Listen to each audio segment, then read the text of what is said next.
Assalamualaikum warahmatullahi wabarakatuh. Alhamdulillahirabbil alamin wa bihi nasta'in wala umuri dunya waddin wassalatu wassalamu ala asrofil anbiya'i wal mursalin wa ala alihi wa sahbihi ajmain. Amma ba'du.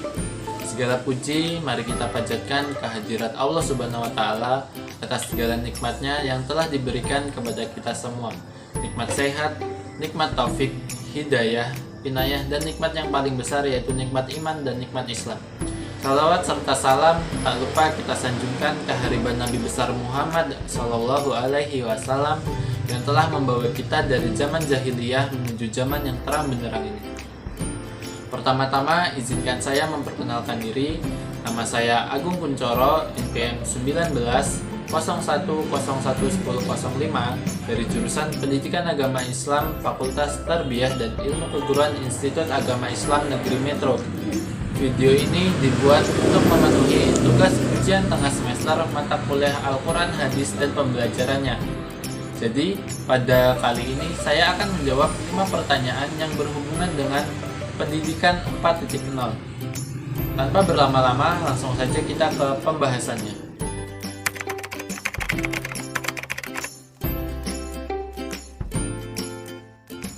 Pendidikan 4.0 adalah istilah umum yang digunakan oleh para ahli teori pendidikan untuk menggambarkan berbagai cara untuk mengintegrasikan teknologi cyber baik secara fisik maupun tidak ke dalam pembelajaran. Ini adalah lompatan dari pendidikan 3.0. Pendidikan 4.0 merupakan fenomena yang timbul sebagai respon terhadap kebutuhan revolusi industri 4.0, di mana manusia dan mesin diselaraskan untuk memperoleh solusi, memecahkan berbagai masalah yang dihadapi, serta menemukan berbagai kemungkinan inovasi baru yang dapat dimanfaatkan bagi perbaikan kehidupan manusia modern. Konsep Merdeka Belajar sangatlah berbeda dengan kurikulum yang pernah ada dan digunakan oleh pendidikan formal di Indonesia. Konsep pendidikan baru ini sangat memperhitungkan kemampuan dan keunikan kognitif individu para siswanya. Garis besar konsep pendidikan 4.0 ini yaitu yang pertama, asesmen kompetisi minimum. Perbedaan konsep pendidikan baru ini dengan kurikulum yang digunakan sebelumnya adalah siswa diharapkan mampu menunjukkan kemampuan minimum dalam hal literasi dan numerik. Fokus yang dituju adalah bagaimana siswa mampu berpikir secara kritis menggunakan kemampuan kognitifnya. Dalam bidang literasi misalnya, dalam konsep asesmen kompetisi ini, siswa diharapkan bisa berpikir logis untuk mengabstraksi maksud dan tujuan dari materi. Begitu juga halnya dalam numerik atau pada pelajaran sains seperti fisika, kimia, dan khususnya matematika. Yang kedua, survei karakter. Pada konsep survei karakter, pemerintah akan menilai secara menyeluruh terkait kualitas pendidikan di sekolah, bukan hanya tentang hasil belajar, tetapi juga ekosistem dan infrastruktur pendidikan yang tersedia. Dengan kata lain, pengembangan kualitas pendidikan bukan lagi tentang penerapan indikator kualitas tetap, tetapi berdasarkan data hasil survei terhadap sekolah. Kemudian yang ketiga, perluasan penilaian hasil belajar. Salah satu hal yang paling penting atau menarik dalam konsep Merdeka Belajar ini adalah adanya perluasan penilaian hasil belajar siswa yang tadinya hanya dari nilai ujian nasional menjadi penugasan dan portofolio. Kedepannya, siswa akan diberikan ruang untuk bisa mengembangkan diri mereka sesuai minat dan bakatnya. Yang keempat, pemerataan kualitas pendidikan hingga 3T. Merdeka Belajar juga dapat diartikan keadilan terhadap akses pendidikan yang setara bagi seluruh siswa di Indonesia. Oleh karena itu, pemerintah membuat kebijakan afirmasi dan pemberian kuota khusus bagi siswa yang tinggal di daerah 3T. Daerah 3T maksudnya adalah daerah terdepan, terpencil, dan tertinggal yang merupakan daerah yang paling luar pada wilayah Indonesia.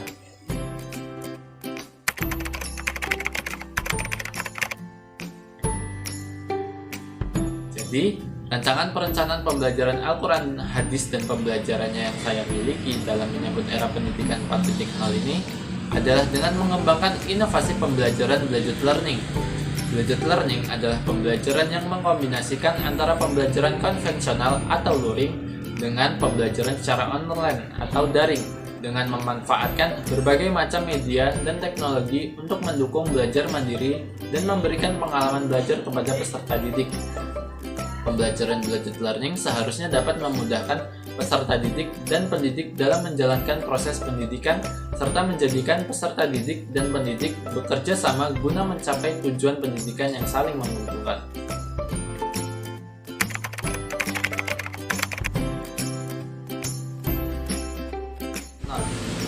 Untuk mempersiapkan siswa menghadapi era revolusi industri 4.0 bukanlah hal yang mudah. Seorang guru memerlukan strategi pembelajaran yang mampu memfasilitasi siswa untuk berkembang. Strategi pembelajaran berpengaruh terhadap pola pikir dan apa yang akan dihasilkan siswa nantinya. Pemilihan strategi pembelajaran mempunyai peranan penting dalam menyiapkan siswa menghadapi era revolusi industri 4.0. Ada 5 strategi yang bisa digunakan guru dalam pembelajaran Al-Quran Hadis dan pembelajarannya, yaitu yang pertama, membantu siswa dalam belajar. Proses pembelajaran yang terjadi adalah teacher center. Guru sebagai sumber informasi satu-satunya di dalam kelas. Guru menjelaskan pembelajaran, siswa diberikan waktu untuk menyalin catatan di papan tulis, siswa mengerjakan latihan soal, pembahasan, dan dilanjutkan dengan penilaian. Untuk anak yang memperoleh nilai yang baik, mendapatkan apresiasi dari guru. Namun, untuk siswa yang belum mendapatkan nilai baik, belum ada tindakan khusus atau remedial dari guru. Yang kedua, adanya kesempatan untuk berkembang dan berprestasi. Ukuran keberhasilan siswa biasanya hanya dipandang dari angka yang diperoleh. Peringkat di kelas menandakan prestasi yang didapatkan siswa. Howard Gardner mengungkapkan ada 9 kecerdasan majemuk, yaitu kecerdasan linguistik, kecerdasan matematis, kecerdasan ruang, kecerdasan kinestik, kecerdasan musikal, kecerdasan interpersonal, kecerdasan intrapersonal, kecerdasan naturalis, dan kecerdasan eksistensial. Guru bisa mengembangkan kecerdasan majemuk yang dimiliki siswa saat pembelajaran di kelas. Pemberian stimulus dan pengarahan guru mampu merangsang kecerdasan siswa, sehingga siswa diberikan kesempatan untuk berkembang dan berprestasi sesuai kecerdasan yang dimilikinya. Kemudian yang ketiga, penguatan pendidikan karakter atau PKK. Penguatan pendidikan karakter merupakan kelanjutan dan revitalisasi dari pendidikan karakter dari tahun 2010. Pendidikan karakter ini dinilai penting dikembangkan di dalam dunia pendidikan. Hal ini dikarenakan bahwa penguatan pendidikan karakter memiliki peranan penting secara ancaman keutuhan dan masa depan bangsa, menghadapi tantangan global, dan membentuk etika pada siswa. Kemudian yang keempat, melek teknologi. Era revolusi industri 4.0 menuntut sebagian besar orang memahami akan arti pentingnya teknologi. Pemanfaatan teknologi yang tepat dalam pembelajaran memberikan tambahan pengetahuan yang baik kepada guru untuk ditransfer ke siswa. Sebaiknya, guru mampu memanfaatkan fasilitas teknologi seperti dengan pencarian bahan ajar yang lebih menarik sehingga siswa bersemangat mengikuti pembelajaran. Selain itu, untuk pencarian bahan ajar, guru bisa memanfaatkan kecanggihan teknologi untuk mendukung pembelajaran dengan cara menjadi blogger. Guru harus memberikan pengertian kepada siswa untuk menggunakan teknologi untuk hal yang lebih baik.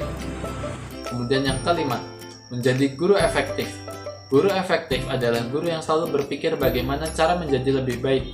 Guru efektif bukan hanya mengetahui pelajaran, namun bagaimana guru mampu menyampaikan kepada siswa dengan baik. Dengan cara pikir guru mau menjadi lebih baik, guru akan mencari solusi apabila dalam pembelajaran ilmu yang ditransfer ke siswa belum sepenuhnya dipahami. Adapun karakter guru efektif yaitu yang pertama, memiliki rasa simpati yang tinggi, melayani dan menganggap bahwa siswa merupakan anak sendiri. Kemudian yang kedua, ikhlas dalam memberikan ilmu dan tidak meminta balasan dalam bentuk apapun. Yang ketiga, memberikan tanggung jawab kepada siswa berdasarkan porsi setiap siswa. Yang keempat, memberikan nasihat apabila siswa melakukan pelanggaran. Yang kelima, semua ilmu memiliki kedudukan yang sama. Yang Keenam, tidak memaksakan siswa untuk mencapai target yang telah ditentukan. Yang ketujuh, pemberian bahan ajar yang lebih sederhana untuk anak yang belum bisa memahami pelajaran dengan baik.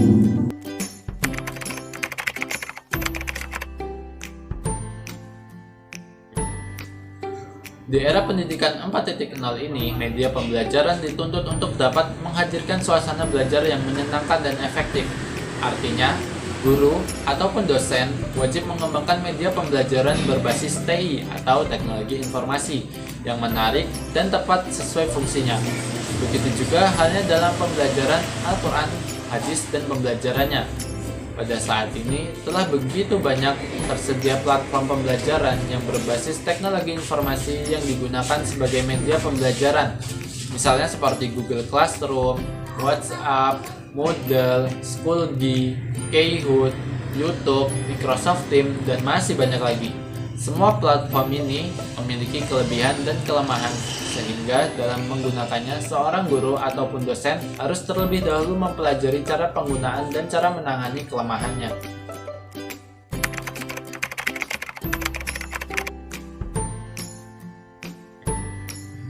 Jadi, menurut pendapat saya, evaluasi pembelajaran Al-Quran Hadis dan pembelajarannya di masa pandemi ini, guru dibatasi dengan kemampuan dan keterampilan pemanfaatan teknologi yang dipilih sebagai aplikasi atau fitur belajar daring, sehingga evaluasi dilakukan apa adanya dan tidak menerapkan prinsip-prinsip evaluasi secara umum. Bahkan, adanya pembatalan proses penilaian keterampilan. Hal sederhana yang diabaikan oleh guru dalam pembelajaran adalah dalam proses evaluasi tidak diterapkannya prinsip evaluasi seperti objektif, adil, dan mendidik. Pelaksanaan evaluasi pembelajaran selama pandemi COVID-19 ini dilaksanakan sesuai dengan kesiapan dan kemampuan guru di era teknologi dan belum mengarah pada output yang jelas. Terlepas dari hal tersebut, untuk aspek kognitif, afektif, dan psikomotorik pun tidak efektif dilaksanakan dan hanya sebagai bentuk laporan pertanggungjawaban guru ke sekolah, siswa, dan orang tua tanpa memiliki arah tujuan. Itulah tadi jawaban dari saya mengenai 5 pertanyaan yang berhubungan dengan pendidikan 4.0. Kurang dan lebihnya saya mohon maaf. Jangan lupa di like, share, dan komen ya. Sekian dari saya. Wassalamualaikum warahmatullahi wabarakatuh.